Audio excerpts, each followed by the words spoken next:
Assalamualaikum warahmatullahi wabarakatuh. Kami dari kelompok 1 ingin membahas mengenai koperasi sebagai badan usaha.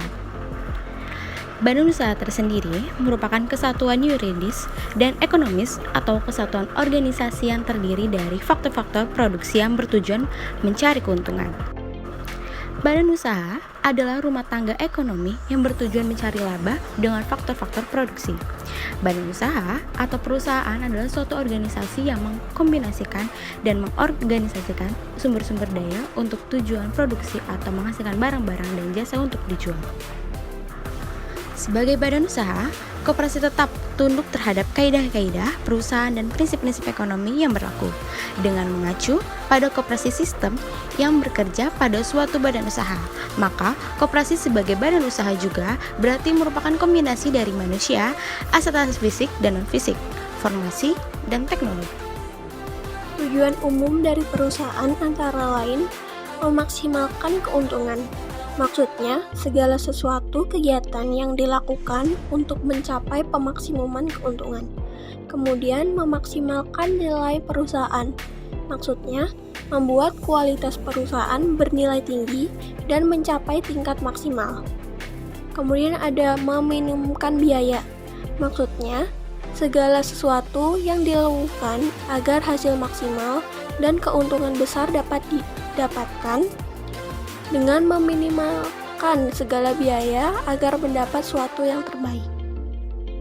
Kemudian, tujuan koperasi sebagai perusahaan atau badan usaha tidaklah semata-mata hanya pada orientasi laba atau profit oriented, melainkan juga pada orientasi manfaat atau benefit oriented. Karena itu, dalam banyak kasus koperasi, manajemen koperasi tidak mengejar keuntungan sebagai tujuan perusahaan, karena mereka bekerja didasari dengan pelayanan atau service at cost.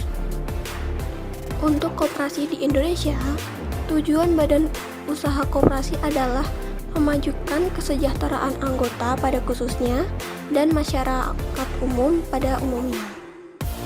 Pada badan perusahaan koperasi, ada beberapa teori laba, yaitu teori laba menanggung resiko, teori laba frisional, teori laba monopoli, teori laba inovasi, dan teori laba efisiensi. Selanjutnya aku mau jelasin tentang teori laba dalam koperasi. Nah, di dalam koperasi, laba disebut sebagai sisa hasil usaha atau yang sering kita ketahui itu SHU ya. Nah, menurut teori laba, tingkat keuntungan pada setiap perusahaan biasanya berbeda pada tiap jenis industri.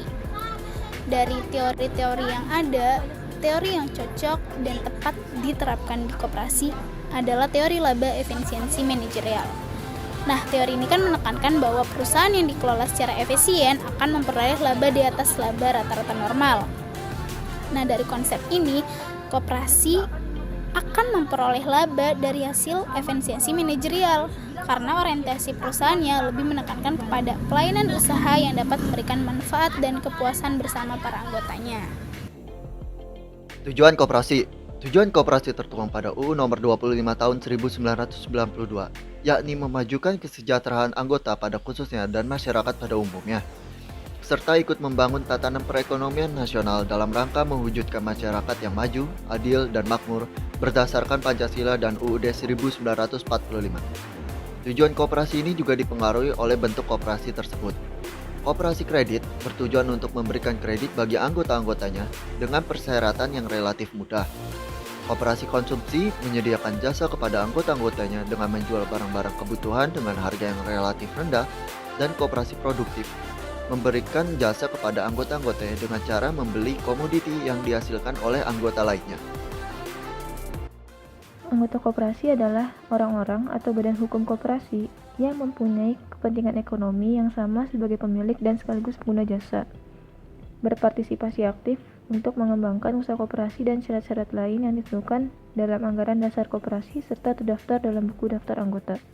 Yang dapat menjadi anggota koperasi adalah setiap warga Indonesia, yaitu mampu melakukan tindakan hukum, menerima landasan ideal, asas dan sendi dasar koperasi, serta sanggup dan bersedia melakukan kewajiban dan hak sebagai anggota sebagaimana tercantum dalam peraturan perundang-undangan yang berlaku.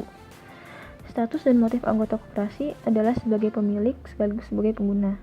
yakni sebagai pemilik yang menanamkan modal investasi, dan sebagai pengguna, yaitu berhak memanfaatkan pelayanan usaha koperasi dengan maksimal. Adapun untuk menjadi anggota koperasi, setidaknya memiliki 2 kriteria, yakni tidak berada di bawah garis kemiskinan dan memiliki income atau pendapatan yang pasti. Selanjutnya ada kegiatan usaha.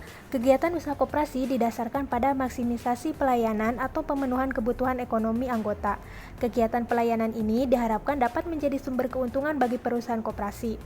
Selain itu, untuk mencapai tujuannya, maka koperasi menyelenggarakan kegiatan usaha yang berkaitan dengan kegiatan usaha anggota. Contohnya sebagai berikut, ada unit usaha simpan pinjam, perdagangan umum, perdagangan, perakitan, kontraktor, dan yang lainnya.